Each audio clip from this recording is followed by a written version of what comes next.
तेलंगाना को नई ऊंचाई तक ले जाना चाहते हैं। साथियों, दशकों तक चले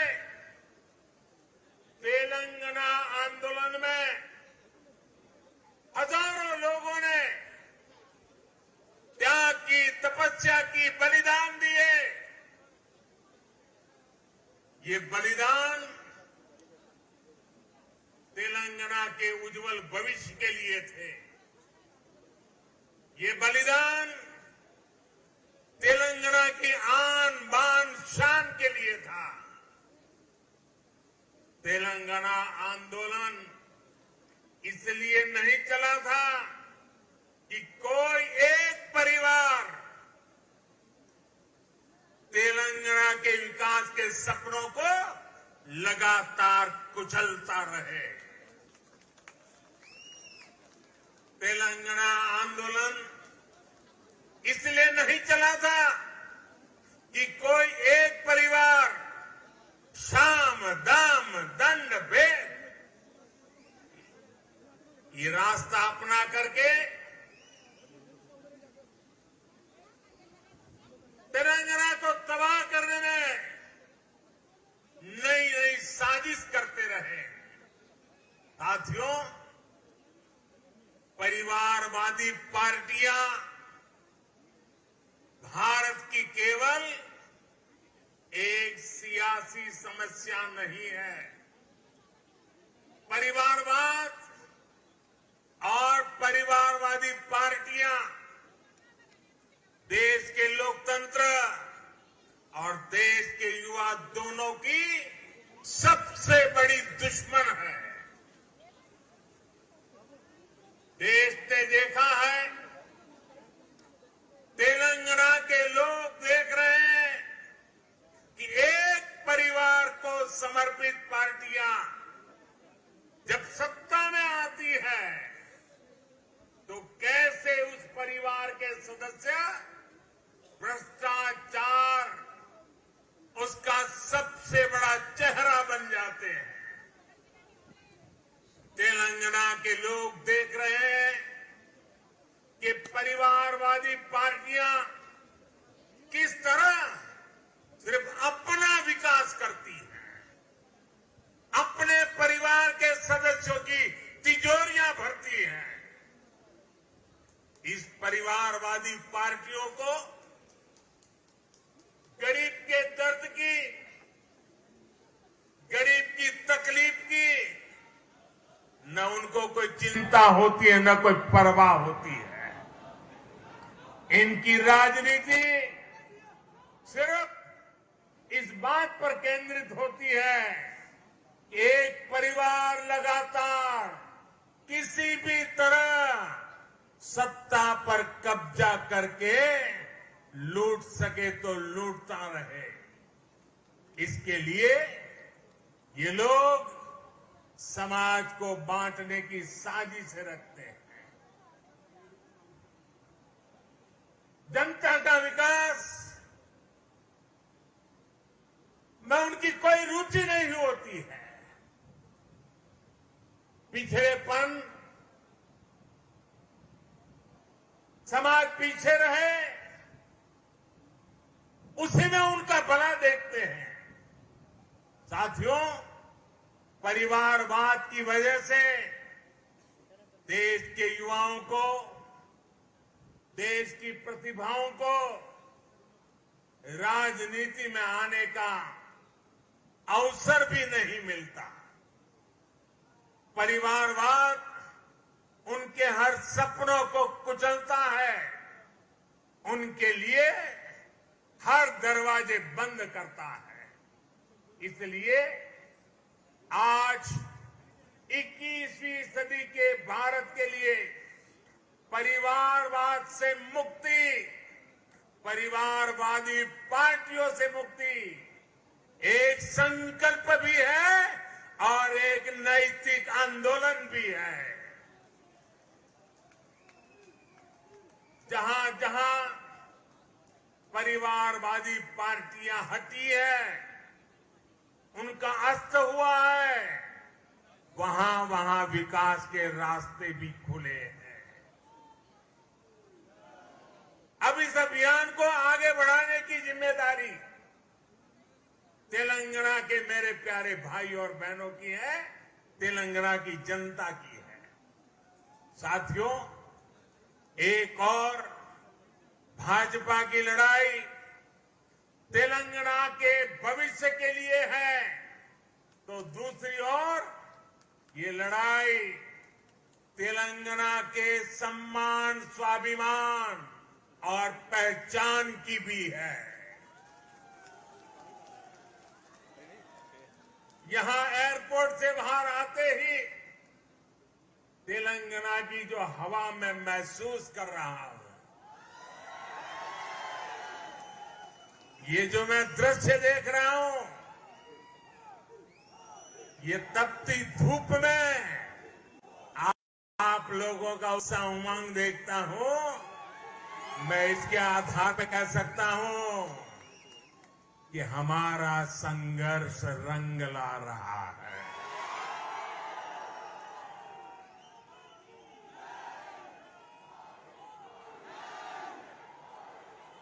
पिछले दिनों अलग अलग चुनावों में भाजपा की जीत इस बात का स्पष्ट संकेत है कि तेलंगाना में अब लोगों ने मन बना लिया है। तेलंगाना में अब बदलाव पक्का है। तेलंगाना में अब भाजपा तय है। साथियों, भाजपा ने पिछले 8 सालों में सबका साथ, सबका विकास, सबका विश्वास और सबका प्रयास के मंत्र के साथ देश की निरंतर सेवा की है। गरीब, पिछड़ा, दलित, आदिवासी, हमारी माताएं बहनें, हमारे अंत्योदय के सारे साथी, भारतीय जनता पार्टी के लिए उनका उत्कर्ष ये हमारी आस्था है। देश का सम्मान देश के गरीब, मजदूर और किसान के सम्मान से जुड़ा है। आज गरीब से गरीब व्यक्ति भी सपने देख सकता है, स्वाभिमान से जीवन जीने का प्रयास कर सकता है। हमने हर गरीब को शौचालय देने का वायदा किया, उसे पूरा किया। हमने गरीब को देश की आर्थिक मुख्य धारा से जोड़ने का संकल्प लिया, जन धन योजना खातों के जरिए उसे पूरा किया। हमने गरीब माताओं बहनों को धुएं से आजादी देने की बात कही, उनके नाम पर उन्हें पक्का घर देने की बात करी। पूरे देश में आज करोड़ों गरीबों का ये सपना साकार हो रहा है। आज किसानों के उनके खातों में, और खास करके मेरे छोटे किसान भाई बहनों को किसान सम्मान निधि मिल करके उनको एक नई ताकत मिल रही है। मुद्रा योजना और स्वनिधि योजना जैसे प्रयासों से लाखों करोड़ों युवाओं के लिए स्वरोजगार के अवसर बन रहे हैं। तेलंगाना के गरीब, दलित, पिछड़े, आदिवासी और महिलाओं को भी इन योजनाओं के लाभ का पूरा अधिकार है। लेकिन दुर्भाग्य से यहां इन योजनाओं के नाम बदलकर इन पर भी सियासत हो रही है। आप सियासत करिए,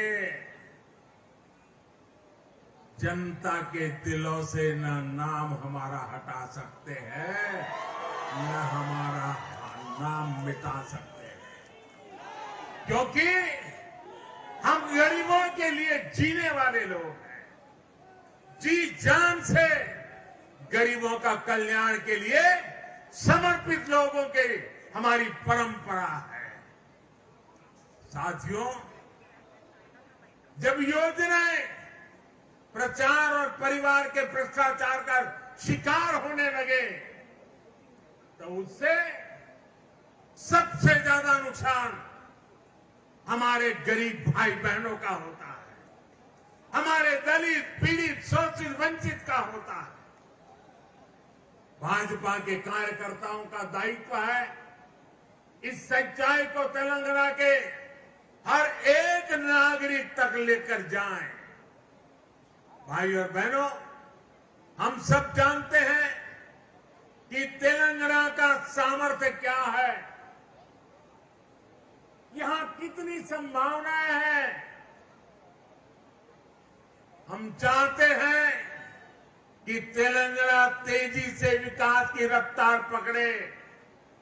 साथियों, 21वीं सदी का नया भारत, आत्मनिर्भर भारत और मेक इन इंडिया के सपनों को लेकर आगे बढ़ रहा है। हमारे स्टार्टअप्स आज पूरी दुनिया में अपनी छाप छोड़ रहे हैं। आज हम दुनिया के तीसरे सबसे बड़े स्टार्टअप इकोसिस्टम है। अभी कुछ दिन पहले ही भारत का 100वां यूनिकॉर्न हमारे सामने आया है। आज हम एक बार फिर से दुनिया की सबसे तेजी से आगे बढ़ रही अर्थव्यवस्थाओं में से एक है। हमारी इस ग्रोथ स्टोरी का सबसे बड़ी भूमिका टेक्नोलॉजी की है। टेक्नोलॉजी का नेतृत्व दे रहे हैं हमारे युवा नौजवान साथी। और बात जब टेक्नोलॉजी की हो और तेलंगाना के युवाओं की क्षमताओं के बिना ये बात कभी पूरी नहीं हो सकती। इस क्षमता के पूरे इस्तेमाल के लिए तेलंगाना को एक प्रोग्रेसिव और ईमानदार सरकार की जरूरत है। ये सरकार केवल भाजपा ही दे सकती है। साथियों, आधुनिक ज्ञान विज्ञान के इस युग में मैं तेलंगाना के लोगों को एक और बात के लिए भी सतर्क करना चाहता हूं। आज के इस युग में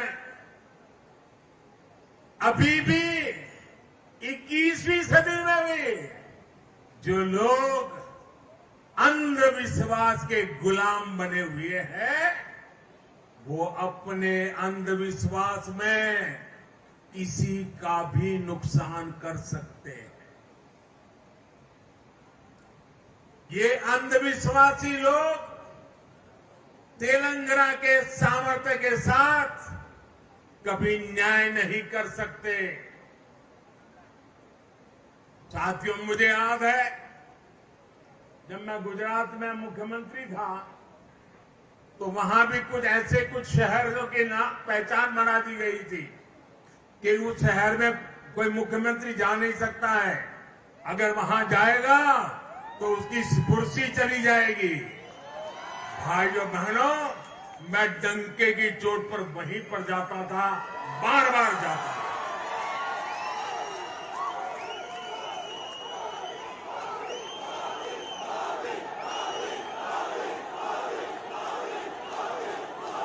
मैं विज्ञान में विश्वास करता हूं, मैं टेक्नोलॉजी में विश्वास करता हूं।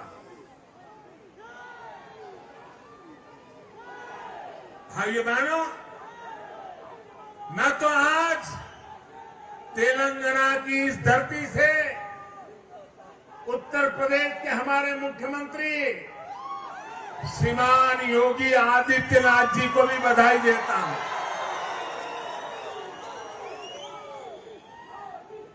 उनके वो तो संत परंपरा से हैं, सन्यासी परंपरा से हैं। उनके कपड़े और वेशभूषा देख करके कोई भी बात मान लेगा। जब उनके सामने आया कि फलानी जगह पे नहीं जाना चाहिए, ढिकनी जगह पे नहीं जाना चाहिए, योगी जी ने कहा मैं विज्ञान में विश्वास करता हूं, और वो चले गए और दोबारा मुख्यमंत्री भी बन गए। अंधविश्वास को इस प्रकार से तवज्जो देने वाले लोग तेलंगाना को, उसके भविष्य को कभी संवार नहीं सकते हैं। भाइयों बहनों, ऐसे अंधविश्वासी लोगों से हमारे तेलंगाना को हमें बचाना है। मैं आप सभी भाजपा कार्यकर्ताओं से कहूंगा, हमें पूरी मेहनत करनी है। हमें तेलंगाना की जनता की सेवा में कोई कसर नहीं छोड़नी है। मुझे पूरा विश्वास है कि भाजपा का हर एक कार्यकर्ता इसी उत्साह और समर्पण के साथ आगे भी काम करता रहेगा। तेलंगाना तेजी से विकास के रास्ते पर चलेगा, तुष्टीकरण की राजनीति से मुक्त होगा, परिवारवादी पार्टी के चंगुल से मुक्त होगा। और भाइयों बहनों, मैं 2013 वो समय भूल नहीं सकता। मैं तो गुजरात का कार्यकर्ता था, पूरा देश न मुझे जानता था, लेकिन हैदराबाद ने एक ऐसा इतिहास रचा था जिसने पूरे हिंदुस्तान की सोच में परिवर्तन लाया था। मैं आपको याद दिलाना चाहता हूं, हिंदुस्तान के सार्वजनिक जीवन में वो पहली घटना थी, और हैदराबाद तेलंगाना के लोगों ने करके दिखाया था। जब मैं हैदराबाद आया तो मेरा भाषण सुनने के लिए टिकट रखी गई थी, पैसे देकर के आइए सुनने के लिए, और मैं देख रहा था तेलंगाना के लोगों ने टिकट खर्च करके इतनी प्रेम वर्षा की थी, इतनी प्रेम वर्षा की थी, और उससे वही एक टर्निंग पॉइंट था कि आज मुझे देश की सेवा करने का मौका मिला है। यही हैदराबाद, यही तेलंगाना हम नया इतिहास बना करके तेलंगाना में झंडा गाड़ने वाला है। साथियों, मैं आपके परिश्रम की जितनी तारीफ करूं उतनी कम है। मैं आपके जज्बे की जितनी तारीफ करूं उतनी कम है। लेकिन मुझे पूरा विश्वास है, ना आप झुकने वाले हैं, ना आप थकने वाले हैं। आप जूझने वाले भी हैं, जीतने वाले भी हैं। मेरे साथ बोलिए, भारत माता की, भारत माता की, भारत माता की। बहुत बहुत धन्यवाद।